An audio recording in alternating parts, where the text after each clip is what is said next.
వి gold trusted gold buyers మీరు తాకట్టు పెట్టిన బంగారాన్ని విడిపించి ఈ రోజు ఉన్న మార్కెట్ ధరకు కొనబడను 7771077720. Welcome to iDream. ఈ రోజు మనతో పాటు chairman of the ethics committee for clinical search doctor Vijayabhaskar గారు ఉన్నారు. మాట్లాడదాం. Hello sir, welcome to our show. Sir, corona తర్వాత మనం ఏ డిసీజ్ గురించి వినాలన్నా భయం వేస్తుంది. ఎందుకంటే వేరే దేశాల నుంచి కావచ్చు, వేరే రాష్ట్రాల నుంచి కావచ్చు, అక్కడ సఫర్ అవుతున్నారు అంటే మనకు కూడా ఆ ప్రమాదం వచ్చేది ఉందేమో అని చెప్పి భయపడుతున్న సిచ్యువేషన్స్లో ఉన్నాం మనం. ఇప్పుడు మనం రీసెంట్గా 15 days నుంచి ఎబోలా వైరస్ గురించి మనం వింటూ ఉన్నాం. అసలు ఏంటి సార్, అంటే మనకి ఏమైనా ముందు రోజుల్లో మనం ఎలాంటి పరిస్థితులు, పరిణామాలు ఎదుర్కోబోతున్నాం, అలాగే ఎబోలా వైరస్ గురించి పూర్తి క్లియర్ ఎక్స్ప్లెనేషన్ చెప్తారా?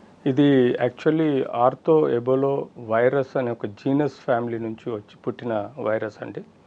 100 సంవత్సరాల క్రితం కూడా ఈ వైరస్ మనకు ఒకసారి వేవ్ వచ్చిపోయింది, కానీ అప్పుడు అంతా అవేర్నెస్ లేదు కాబట్టి దీని గురించి పెద్దగా పట్టించుకోలేదు. ఇప్పుడు ఇది జునోటిక్ అంటాం. జునోటిక్ అంటే యానిమల్స్ నుంచి హ్యూమన్స్కి, జంతువుల నుంచి మనుషులకు స్ప్రెడ్ అయ్యే ఇన్ఫెక్షన్గా భావించడం జరుగుతుంది. సో యూజువల్గా మనం రెగ్యులర్గా వినేది ఒకటే, బ్యాట్స్, ర్యాట్స్, ఈ కొన్ని జంతువులు ఏవైతే సాధు జంతువులు ఉంటాయో వీటి ద్వారా కొన్ని ఇన్ఫెక్షన్స్ కామన్గా స్ప్రెడ్ అవుతుంటాయి. ఈ యొక్క ఎబోలా వైరస్ బ్యాట్స్ నుంచి వస్తుంది.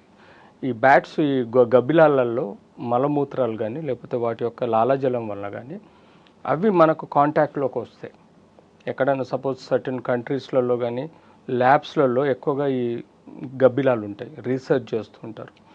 అక్కడి నుంచి కోవిడ్ వైరస్ కూడా అలానే స్ప్రెడ్ అయింది వుహాన్ సిటీ నుంచి. అలాగే ఇది కూడా ఈ సౌత్ ఆఫ్రికా నుంచి, సుడాన్ అనే ప్లేస్ నుంచి ఈ ఇన్ఫెక్షన్ అనేది గత వారం 10 రోజుల నుంచి, అంటే ఒక 1 month నుంచి విన్నా కూడా ఎక్కువగా 15 రోజుల నుంచి వింటూ వస్తున్నాం. ఇవాళ దాదాపుగా 700 మంది చనిపోవడానికి కారణమైంది కాబట్టి ఇది మళ్ళీ చర్చలోకి వచ్చింది. ఈ ఎబోలా వైరస్ ఎప్పుడో 70-80 సంవత్సరాలు చిన్నప్పుడు మనం పుట్టక ముందు వచ్చింది యాక్చువల్లీ, బట్ మళ్ళీ ఇప్పుడు దీన్ని విరులెన్స్ పెరిగింది. దీనివల్ల కాంటాక్ట్ హిస్టరీ అంటే మనము ఇన్ఫెక్ట్ అయిన పర్సన్స్ కానీ యానిమల్స్ కానీ ఎక్కడైతే వస్తువుల మీద కానీ, చైర్ల మీద కానీ, మంచాల మీద కానీ ఎప్పుడైనా ఆ ఇన్ఫెక్షన్ ఉంటే ఆ ఇన్ఫెక్షన్ని మనం హ్యూమన్స్ టచ్ చేస్తేనే ఇన్ఫెక్షన్ స్ప్రెడ్ అవుతుంది. గాలి ద్వారా కానీ ఇది సోకదు. ఇది take it for grant. Covid అన్నది గాలి ద్వారా సోకింది, కానీ ఇది అలా కాదు. ఇది కేవలం కాంటాక్ట్ హిస్టరీ. అంటే ఎవరైనా వ్యక్తి ఆ టేబుల్ కానీ, చైర్ మీద, ఆ మంచం మీద కానీ ఎక్కడైనా ఇన్ఫెక్టెడ్ ఏరియాని టచ్ చేసినప్పుడు ఈ ఇన్ఫెక్షన్ బాడీలోకి స్ప్రెడ్ అవుతుంది. జస్ట్ టచ్ చేస్తే ఇది వచ్చేస్తుంది. అంటే this is a typical history అండి. దీనిలో ఎరోటిక్ అంటే గాలి ద్వారా ఇన్ఫెక్షన్ అనేది లేదు. ఫస్ట్ అండ్ ఫార్మోస్ట్ టచ్ అయిన తర్వాత నోరు కానీ, ముక్కు కానీ, కళ్ళు కానీ లాలాజలాలు ఉంటాయి. ఆ లాలాజలాల ద్వారా మనకు గొంతులో నుంచి ఊపిరితిత్తుల నుంచి వైటల్ ఆర్గన్స్కి అన్నిటికి పోతుంది. సో ఎబోలాకి ఇతరత్ర వైరస్లకి తేడా ఏంటంటే దీనిలో సపోజ్ 100 మంది ఇన్ఫెక్ట్ అయితే దాదాపుగా 50 మంది చనిపోయిన ఇన్ఫర్మేషన్ మనకు ఉంది. అదే కోవిడ్ అయితే 100 మంది ఇన్ఫెక్ట్ అయితే కేవలం 5% చనిపోయారు. కానీ అలా కాదు, ఇది 50% ఫేటల్, అంటే వైటల్ ఫ్యాటల్ డిసీజ్ అంటాం. అంటే మనిషిని బ్లీడింగ్ డిసీజ్, అంటే బాడీలో ఉండే కణాలు ఏవైతే ప్లేట్లెట్ కణాలను దెబ్బతీసి ఎక్కడ పడితే అక్కడ బ్లీడింగ్ అయ్యి మనిషి రక్తనాళాలు, బ్రెయిన్, హార్ట్, లంగ్, ఇవన్నీ ఆర్గన్స్, వైటల్ ఆర్గన్, కిడ్నీస్, ఇవన్నిట్లలో బ్లీడింగ్ అయ్యి సడన్గా చనిపోయే ఆస్కారం ఉంటుంది. సో అందుకనే దీనికి ఇంపార్టెన్స్ పెరిగింది. సో టెక్నికల్గా ఇది మన జునోటిక్ ఇన్ఫెక్షన్ బ్యాట్స్ ద్వారా మనకు స్ప్రెడ్ అవుతుంది. ఇనిషియల్లీ మనకు రెగ్యులర్గా అన్ని ఫ్లూ డిజీజెస్ వచ్చినట్టుగానే దగ్గు, జలుబు, జ్వరము, అలాగే కడుపు నొప్పి, అలాగే బ్లీడింగ్ సిమ్టమ్స్ అన్నీ ఇలానే ఉంటాయి. మనకు రొటీన్ ఇన్ఫెక్షన్లు ఉంటాయి. కానీ టిపికల్గా ఐడెంటిఫై చేయాలంటే బ్లీడింగ్ అవుతూ ఉంటుంది నోట్లో కానీ, లేకపోతే ఎక్కడ ఈ పెదవుల దగ్గర కానీ, లేకపోతే ఎక్కడైనా పళ్ళు ఏదైనా బ్లీడింగ్ అయినా, అలాంటి బ్లీడింగ్ డిజార్డర్స్, ఫీవర్తో పాటు ఈ దగ్గు, జ్వరము, కడుపు నొప్పి, అలాగే మనకు సివియర్గా క్రాంప్స్ రావడం, అంటే పేగుల యొక్క మజిల్స్ క్రాంప్స్ రావడం, ఇలా మొదలవుతుంది. ఇంటర్మీడియట్గా బ్లీడింగ్ వస్తుంది. బ్లీడింగ్ అయిన తర్వాత అన్ని ఆర్గన్స్ దెబ్బతిని చివరిన చనిపోయే ఆస్కారం ఉంటుంది. సో ఇది ఏ ఏజ్ వాళ్ళకైనా వచ్చే అవకాశం? ఇది టెక్నికల్గా ఏజ్ అయినా ఎవరికైనా ఇన్ఫెక్ట్ అయినా వస్తుంది, కానీ ఇది అడల్ట్ డిసీజ్. ఇది పెద్దవాళ్ళ డిసీజు. చిల్డ్రన్స్లో మనం తక్కువ చూస్తాం, పెద్దవాళ్ళలో ఎక్కువ చూస్తాం. సో అలా ఇప్పుడు సౌత్ ఆఫ్రికాలో దాదాపుగా 700 మందికి చనిపోవడానికి కారణమైంది. సో దీని మీద పర్టికులర్గా అన్ని వరల్డ్ హెల్త్ ఆర్గనైజేషన్ కానీ ప్రతి గవర్నమెంట్ ఏదైతే కంట్రీస్లలో ఉన్నాయో వాటి యొక్క హెల్త్ మినిస్ట్రీస్ కూడా అలర్ట్ అయినాయి. ఎందుకంటే కోవిడ్ లాగా ఇది స్ప్రెడ్ అయితే ఇంకా డేంజరు, ఇది 50% డెత్ రేట్ ఉందని చెప్పేసి భయపడడం జరుగుతుంది. ఎందుకు భయపడుతున్నారంటే ఇప్పటివరకు దీనికి వ్యాక్సిన్ అంటూ రాలేదు.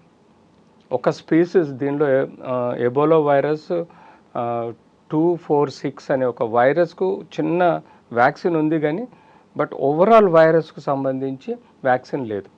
సో ఇది ఎలా చూస్తాం మనం, క్లినికల్గా తెలుసుకుంటాం ఫస్ట్, తర్వాత మనం టెక్నికల్గా ఎక్స్రేస్, లంగ్ డిజీజ్లో స్ప్రెడ్ అయితే ఎక్స్రేస్ తీసుకుంటాం, ఎంఆర్ఐ తీసుకుంటాం, సిటీ చెస్ట్ తీసుకుంటాం, అలాగే కొన్ని రక్త పరీక్షలు చేస్తాం. తద్వారా మనకు సిబిపిలో కంప్లీట్ బ్లడ్ పిక్చర్లో మనకు లింఫోసైట్స్ పెరిగి ఉంటాయి.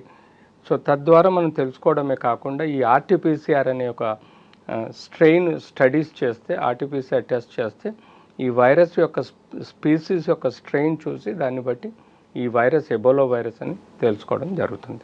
ఎక్కువగా ఏ దేశాల్లో కనిపిస్తుంది? ఇప్పుడు మాత్రం మనకు సౌత్ ఆఫ్రికాలో ఎక్కువగా ఈ గబ్బిలాల ద్వారా స్ప్రెడ్ అయినట్టుగా మనకు తెలుస్తుంది. అక్కడ దాదాపుగా కొన్ని వేల మందికి ఎఫెక్ట్ అయింది. సో ఇప్పుడు మరణాల సంఖ్య పెరుగుతుంది. సో మొన్నటి వరకు 500 అనేది ఇవాళ 700 అని మనకు ఇన్ఫర్మేషన్ ఉంది. అందుకని WHO కూడా అన్ని కంట్రీస్ని ఎవరైతే ఆ సౌత్ ఆఫ్రికా వచ్చి వెళ్ళిపోతున్నారో, లేకపోతే ఎవరైతే అక్కడి నుంచి బయటకు దేశాలు వెళ్తున్నారో వాళ్ళని క్షుణ్ణంగా పరిశీలించి ఆర్టిఫిషియల్ టెస్ట్ నెగిటివ్ వచ్చిన తర్వాతనే పంపించడం. అలాగే మన ఇండియన్ గవర్నమెంట్ కూడా మెయిన్గా మనకు ఎక్కువగా ఇన్ఫెక్టెడ్ కేసెస్ ఎంట్రీ అయ్యేదంతా కేరళ రాష్ట్రం నుంచి. ఎందుకంటే కేరళైట్స్ ఆల్ ఓవర్ వరల్డ్ తిరుగుతూ ఉంటారు కాబట్టి మనకి ఏ వైరస్ వచ్చినా కూడా కేరళ నుంచి సిటీలోకి మన ఇండియాలోకి ఎంటర్ అవుతుంది. కాబట్టి కేరళలో ఇప్పుడు అలర్ట్గా ఉన్నారు. ప్రతి ఒక్కరూ వివిధ దేశాల నుంచి వచ్చిన వాళ్ళు ఎవరైతే ఉన్నారో వాళ్ళని అందరికీ క్షుణ్ణంగా పరిశీలిస్తున్నారు. ఎందుకంటే ఒక సౌత్ ఆఫ్రికా నుంచి అని కాదు, సౌత్ ఆఫ్రికా నుంచి వేరే కంట్రీ పోయి ఇండియాకి వచ్చినా కూడా ఆ ఇన్ఫెక్షన్ స్ప్రెడ్ అయ్యే ప్రమాదం ఉంటుంది. అది దాదాపుగా 14 రోజులు మన బాడీలో ఉంటుంది.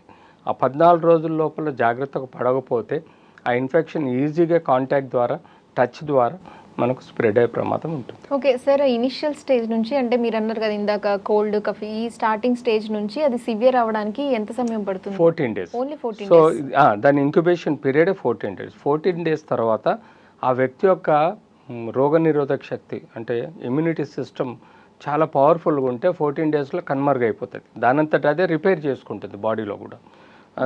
వీ హ్యావ్ అది గొప్పతనం ఏంటంటే మన హ్యూమన్ బాడీ కానీ యానిమల్స్లో గొప్పతనం ఏంటంటే ఈ రోగ నిరోధక శక్తి అని ఉంది కాబట్టే మనం బతికి బయటపడుతున్నాం.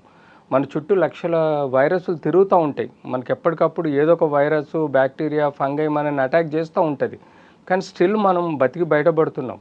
మనకు తెలియని రోగాలు ఎన్నో మన ముక్కు, నోరు, గొంతు, తిండి ద్వారా మనకు ఇన్ఫెక్షన్ వచ్చినా కూడా మనని మనం కాపాడుకొని బయటపడుతున్నాం. ఎందుకంటే ఇమ్యూన్ సిస్టమ్. సో ఆ ఇమ్యూన్ సిస్టమ్ స్ట్రాంగ్గా ఉన్నల్లో 14 daysలో ఈ ఏదైతే వైరస్ ఎంటర్ అవుతుందో ఆ వైరస్కి మనకు యాంటీబాడీస్ తయారవుతాయి. అది వైరస్ని యాంటీజెన్ అంటాం. బాడీలో ఈ ఇమ్యూన్ సిస్టమ్ రోగనిరోధక శక్తి యాంటీబాడీస్ తయారు చేస్తుంది, అంటే సైనికులను తయారు చేస్తుంది. ఆ యాంటీబాడీస్ ఈ యాంటీజెన్ని అటాక్ చేసేసి ఈ మనకు మొదటి నోరు, గొంతులోనే వాటిని నాశనం చేసే ప్రమాదం ఉంటుంది. ఎవరికైతే ఇమ్యూనిటీ పవర్ తక్కువ ఉంటుందో, ఎవరికైతే రోగనిరోధక శక్తి తక్కువ ఉంటుందో అట్లాంటి వాళ్ళల్లో ఊపిరితిత్తులు, ఆర్గన్స్, రక్తనాళాల్లో పోయి బ్లీడింగ్ డిజార్డర్ డెవలప్ అయ్యి మల్టీ ఆర్గన్ ఫెయిల్యూర్లో పోయి చనిపోయే ఆస్కారం ఉంటుంది. బట్ 90% మనకు most of the immune system తోటి మనకు సో అంటే మీరు చెప్పేదాన్ని బట్టి దీనికి వ్యాక్సిన్ ట్రీట్మెంట్ అయితే లేదు ప్రస్తుతం అయితే. బట్ ఇమ్యూనిటీ సిస్టమ్ బాగుంటే సరిపోతుంది. ఎందుకంటే ఎనీ వైరస్, ప్రపంచంలో ఏ వైరస్ అన్నా కానీ మన బాడీలో ఒక వైరస్ ఎంటర్ అయినప్పుడు దాన్ని మనం యాంటీజెన్ అంటాం. ఈ యాంటీజెన్ మన నోటి, ముక్కు, కళ్ళ ద్వారా, మన లాలాజలం ద్వారా, ద్రవాల ద్వారా మన గొంతులోకి ఎంటర్ అవుతుంది. గొంతులో నుంచి మెల్లగా ఇది ఊపిరితిత్తులోకి వస్తుంది. అక్కడి నుంచి వివిధ ఆర్గన్స్కి స్ప్రెడ్ అవుతుంటుంది.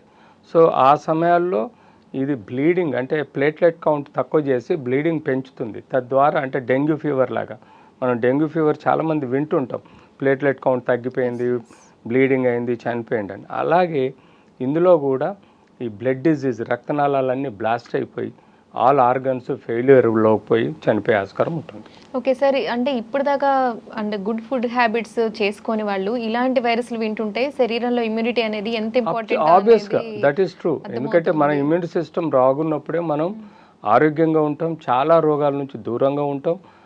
మనం కూడా అందుకనే ఇమ్యూనిటీ బూస్ట్ చేసుకోవడానికి బేసిక్గా కేవలం ఫుడ్డే కాదు, ఫుడ్ అనేది అప్రోప్రియేట్గా తీసుకోవాలి. బ్యాలెన్స్డ్ ప్రోటీన్, ఫ్యాట్ అండ్ మనకు కార్బోహైడ్రేట్ డైట్ తీసుకుంటూ మినరల్స్, విటమిన్స్, వాటర్ కంటెంట్ ఎక్కువగా తీసుకోవాలి. మన బాడీలో ఎక్కువ 80% వాటరే ఉంటుంది. So intracellular fluid, extra cellular, so వీటన్నిటిని మనం కరెక్ట్ మెయింటైన్ చేసుకుంటే మన బాడీలో ఇమ్యూన్ సిస్టమ్ కూడా బాగుంటుంది. అదే కాకుండా మనం మానసికంగా కూడా మంచిగా ఉండడానికి స్పిరిచువల్ మీటింగ్స్ కానీ, మెడిటేషన్ కానీ, యోగా కానీ అండ్ ఫిజికల్ ఎక్సర్సైజ్ వీలైనంత వరకు ఒక హాఫ్ అన్ అవర్ నుంచి 1 అవర్ డైలీ ఫిజికల్ ఎక్సర్సైజ్ చేసుకోవాలి.